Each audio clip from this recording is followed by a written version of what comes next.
Hey guys, this is John, and I'm playing a 5-minute game against the Invisible Man, who is a anonymous IM. Queen c2 Nimzo. Another one of these lines. Okay, I'm thinking about playing a gambit line. I'm not going to take on d5 this time.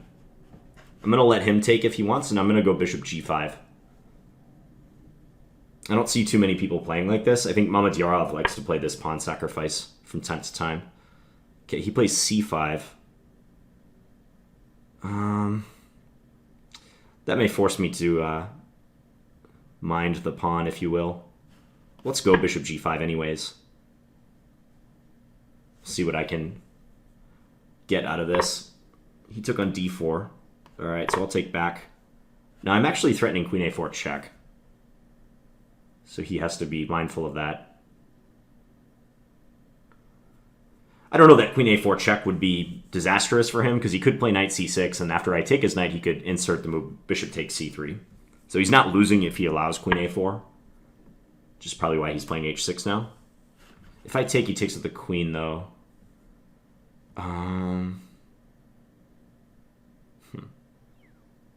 Seems kind of weird. So if I go queen a4 check, he plays knight c6, I take. Let's say he takes on c3, I take with the pawn, he takes back. I take on f6. What in the world is going on? Don't think that's in my favor. I just have a feeling it's not. So let's just go here.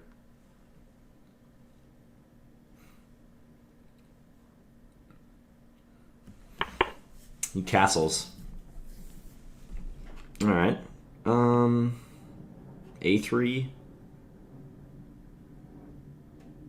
E3, he might play E5, I'm thinking. Is that bad for us? Let's just go E3. We'll make a simple decision. Okay, let's just take. And go here. Get ready to castle. I realize I don't have much of an advantage here, but the position is original, and I feel okay about it, so it's playable for both sides. Plays rook b8, makes sense.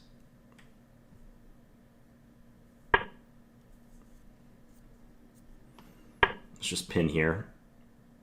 X-ray the file. If he wants to bring his queen somewhere active, he might have to allow me to play bishop takes f6 and weaken his king side. This was just a purely reflex move, rook fd1. Maybe I'll go e4.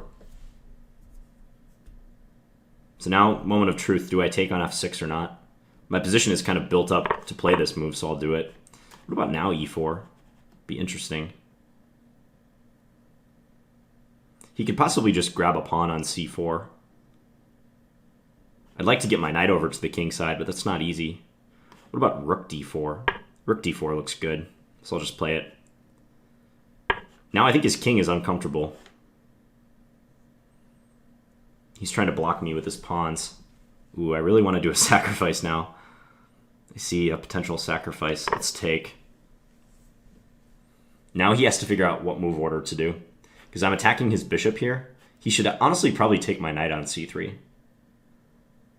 That might be his most accurate move order.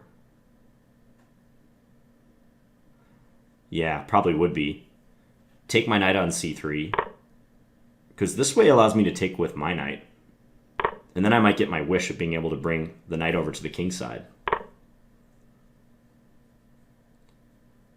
I hope I'm not overestimating my kingside play. G4, what about G4 here? G4 looks kind of fun. Let's do that. Because I think if I played rook H4, king G7 would have dealt with that just fine, so this way seems better.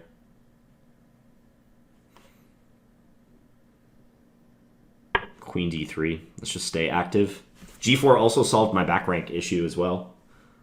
It's a nice move. Maybe I should have played queen d1 instead. Yeah, because of that move. But alright, let's just go here.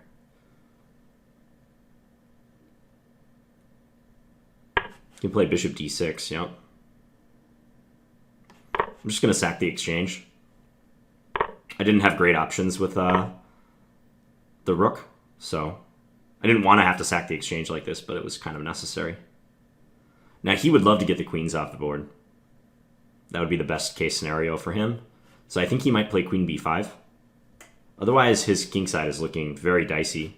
If queen b5, I can take on e6. He takes my queen. I can take on f7. Then I take back. I'll have 2 pawns.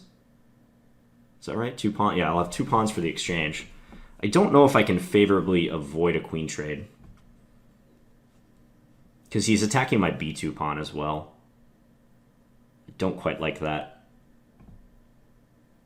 So I don't know that it's possible to avoid a queen trade in a good way here.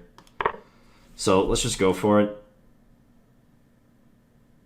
If he takes on d3, I'll insert this capture on f7. This is an interesting endgame. I'm not sure who's better in this position. It's really an open question. It seems like he should play rook c2.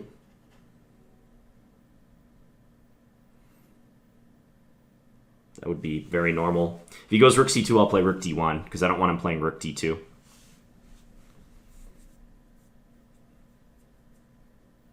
Minor piece plus pawn versus rook endgames are hard to assess. I've always found they're very difficult to assess. Now, if he'll let me, I'll play rook d2. I think it would be in his best interest to play rook c2.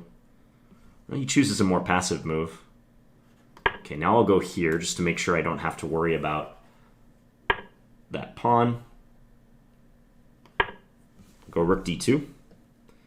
See, this is the concern for him, is that if I get organized, my knights, pawns, and rooks may be a bigger factor than his pieces, if you will. Okay, so here I can do this move. Go after his pawn. Okay, now this is looking great for me, because he's just going to lose his d-pawn, if I'm not mistaken, and his rook can't get into c2 either.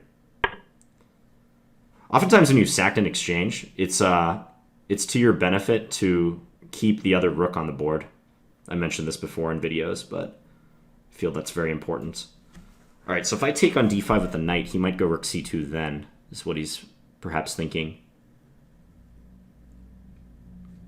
Am I scared of that? Should I be? Maybe. Let's just do it. I don't see a good alternative. It's a little annoying. I wish I could play knight e7. Check.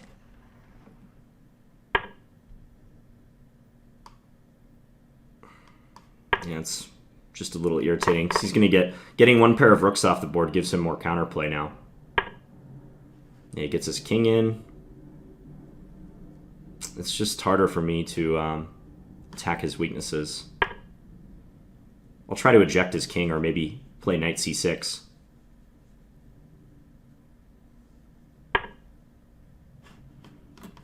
Okay, I can go here. Now knight d3 is coming, because rook c3, I just check on d3. I think with the 3 pawns plus the minor, I'm definitely better here, playing for the win. Check. If my pawns Check. get a little bit further, they'll become dangerous.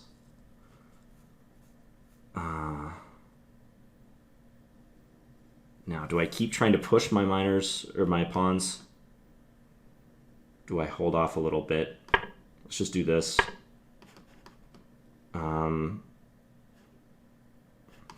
Let's push that one. Check.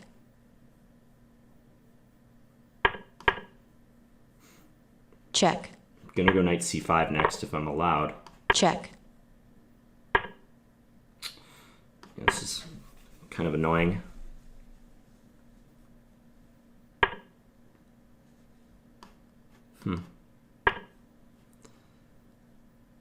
Yeah, I'm kind of losing the thread here.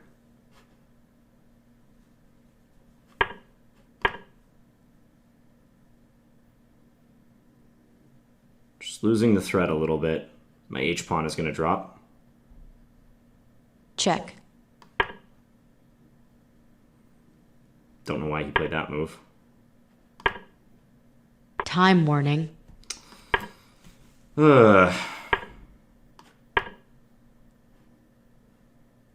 Check. Check. Check. Check.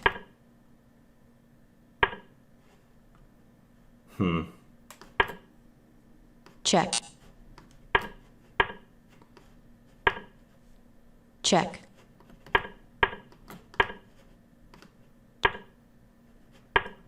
All right. Check. Well, I won on time at the end, luckily. My technique was not good down the stretch, though. Not happy about the way I played that. Let's back up. I'm back over 2,500 for 5 minutes. So I was intending to play a gambit line. If he takes on c4, I was going to go bishop g5, which I mentioned is a line that I've seen Mamedyarov play. But he played c5, and it became sharp. This might be a line. I'm just unaware of it. So here. So my thinking with h6 is like, he's allowing me to go here, but after knight c6 take, he can insert this capture on c3, which derails my whole plan of winning a piece, needless to say. And after this, let's say takes, I can play bishop takes f6, but actually I think he can maybe even just take with the queen. And after this, I capture, I don't know, maybe king f8 or king e7. On second thought, this looks kind of dodgy, though. I could just take and defend the c3 pawn. But I was mainly looking like, well, I take his rook, but he takes on c3 with check, and then he'll take my rook with check, too. But actually, this makes a good deal of sense for me to play. Yeah, I should have done this, and then take. If he takes with a pawn, I'm perfectly happy to take here now, I think. Like bishop d7, I don't know, queen a6, let's say. So I'm guessing the engine's going to say that I should have gone for that line. Queen a4 check. Let's see. Yeah. Check. Queen d7. Oh, okay. Queen d7 so that he can take my bishop. I see. Yeah, and if this one... Take, take. B takes, take. Oh, queen takes is good for him. Check. Oh, because of bishop d7. Right. And then if take here, then king e7. And he's attacking my queen, and he's attacking c3. Double attack. And it thinks I'm just losing here. Huh. Yeah, because if I go after his other rook, I'm going to get checkmated. Check. Mate in 2. Checkmate. It's a funny line. So instead I played, what was it, e3? Or I just, yeah, bishop h4 and then e3 on the next move. And like I said, I think this position is balanced. It's just playable for both sides. Queen a5, and now I got to take on f6. I am curious what my best follow-up is here. Computer says a3. I did this creative rook lift idea, but then he played f5. If not for f5, I really like my position, because I think the rook coming over to g4 or h4 is troublesome for him. So he went here, and I took. Let's see if I'm right about him taking on c3, because I thought this was the strongest move, because after pawn takes c3, he can take here, and after queen takes, I think he can sneak in queen takes c3, hitting the rook with tempo, and he doesn't yet have to recapture on d5. Yeah, here and take, and I'm going down a pawn. I might have some initiative a little bit, but realistically, he should be doing well. If I play rook h4, he can just defend the h6 pawn like that. He's not too exposed with the f5 pawn and the h6 pawn covering these squares. Yeah, so bishop takes c3 would have been the way to exploit my rook d4 move, or the c takes d5 move. So now this happens. I think I should have played queen d1, so that if bishop d6, I can drop the rook back like here, maybe? Oh, wait, no, but then I lose contact with the pawn. Okay. Rook a4, ah.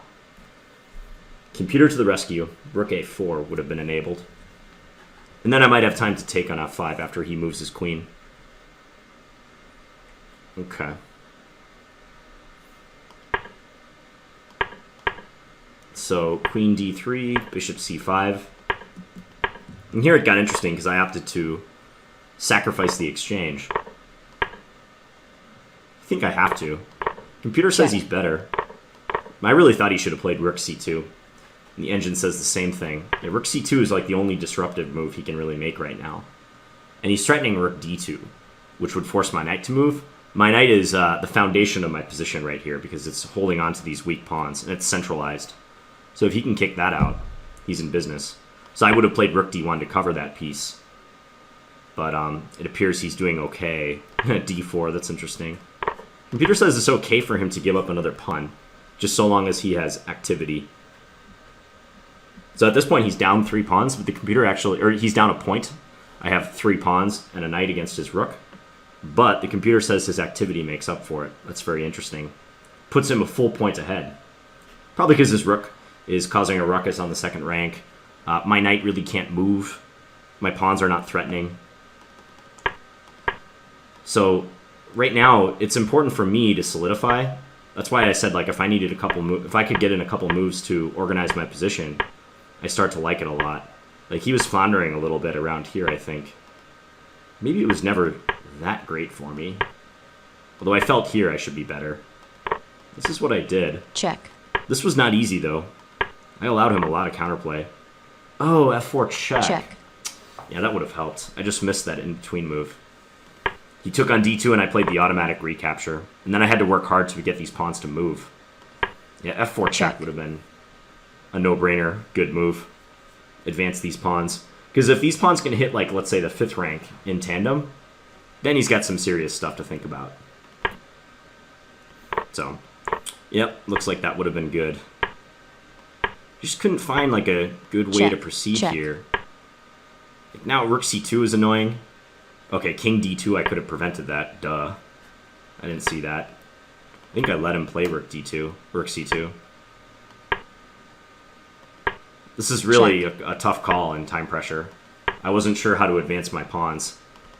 Clearly, I made some errors. It's saying f5. So if he takes that pawn, e5 check.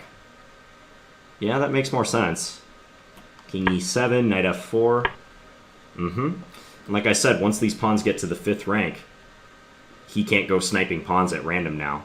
His window for doing that is closed, like, because his king alone is not going to stop the 2 knights plus the pawn, or the 2 pawns plus the knight. So, if I had more time, I would have figured out a better way to advance these. I tried with this, but he just kept playing good moves. Computer says this should be a draw. Yeah, that was not a good move. Knight d6 check is better. Check. And trying to get this going. Even at the cost of giving up my b pawn, it's good to do that. It's interesting.